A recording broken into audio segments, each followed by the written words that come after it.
What's going on, guys? This is John Zakari, back from my trip that I was trying to rush out the door for during my last video. I went to Halloween Horror Nights over in Universal Studios, Florida. Amazing. I've been going for about 8 years, I think, now, and it blows me away every year. This year they had a lot of great houses. To me, it's always the best Halloween event of the year. But I was hoping to make a video when I came back gushing about the Monster Hunter on Nintendo Switch announcement that I overhyped myself thinking would be announced during the recent Monster Hunter Direct. No such thing happened, unfortunately. I was very sad. But Nintendo did have some big news to drop on us, and that was that we're getting a big Nintendo Switch presentation that will cover details, specs, price, and games. But it's in January, the 12th. Let me tell you why I don't really like this.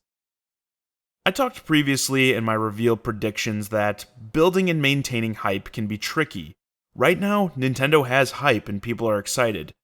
But now we're going to go for almost 2.5 months with no information? That's a lot of time for people to cool down on this idea.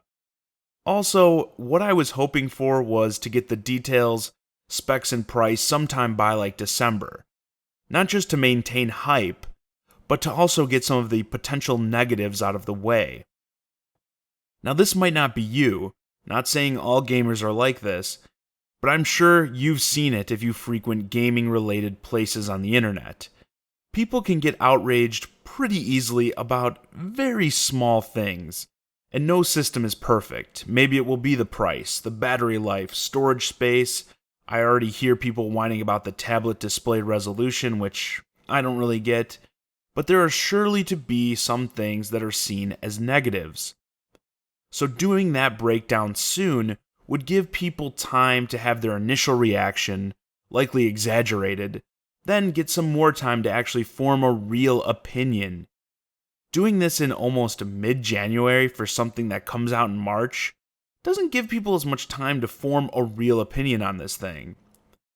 Also, this means it won't be until sometime after January 12th that we see this thing getting more mainstream attention in the forms of ads, demos, talk show appearances, etc. And Nintendo needs to get those casual crowds interested. This is why I do praise simple console upgrades as a good idea. When the main difference between systems is things like power and gameplay performance, it's easy to explain.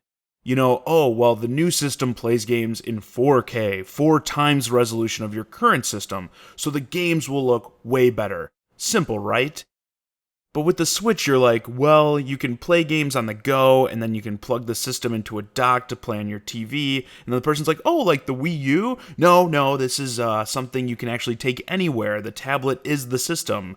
You can attach these controllers to the tablet that are removable. You can play with them either attached or as a separate controller. It's just something that begs to be demonstrated. And the more time you give yourself for that period, the more people you're going to reach. Now, I'm not trying to push this at all as like a gloom and doom scenario for Nintendo. These are just concerns I have. Coming off what I would consider a very impressive reveal, I've got a lot more faith in Nintendo, considering their last reveal was the Wii U, which was a disaster. And of course, a solid games lineup at launch will greatly help alleviate any of these issues. One can only hope that they've learned their lessons from the Wii U, and it seems like they've even got a lot of good third-party devs on board, at least for now. Though don't forget, the Wii U also had a lot of third-party support at the beginning. Even EA is back on there. So it'll be interesting to see how long all these partnerships actually last. I'm just saying, after so many consumers dropped off the Nintendo bandwagon, when we're looking at the Wii console numbers to the Wii U, Nintendo's going to have a lot of work to do to bring even a fraction of those people back on board. Which is why even simple things like this worry me.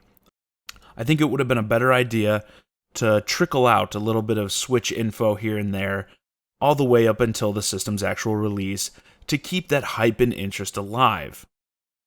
Between now and January, we have the PS4 Pro coming out, a lot of heavy game hitters. On all platforms because, I mean, it's the holiday season, so tons of major game releases. There's going to be a lot of game stuff happening that pushes the Switch into the back of people's minds. And I'm just worried that it's going to be hard for Nintendo to bring that back to the forefront come January.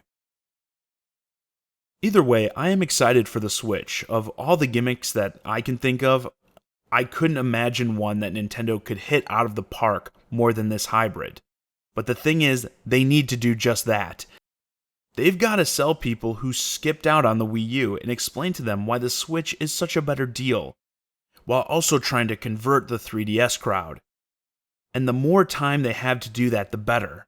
And unfortunately, Nintendo doesn't have a great track record in terms of marketing. But if they can somehow keep the ball rolling with the momentum they've generated from the first reveal trailer, I think they can do great with this new system. With that, this video's a wrap. Let me know what you think about the potential of Nintendo going dark on the Switch until January in the comments. If you enjoyed the video, subscribe to my channel now, and you can say you were a subscriber before it was cool. As always, I'm John Zakari, and thanks for watching.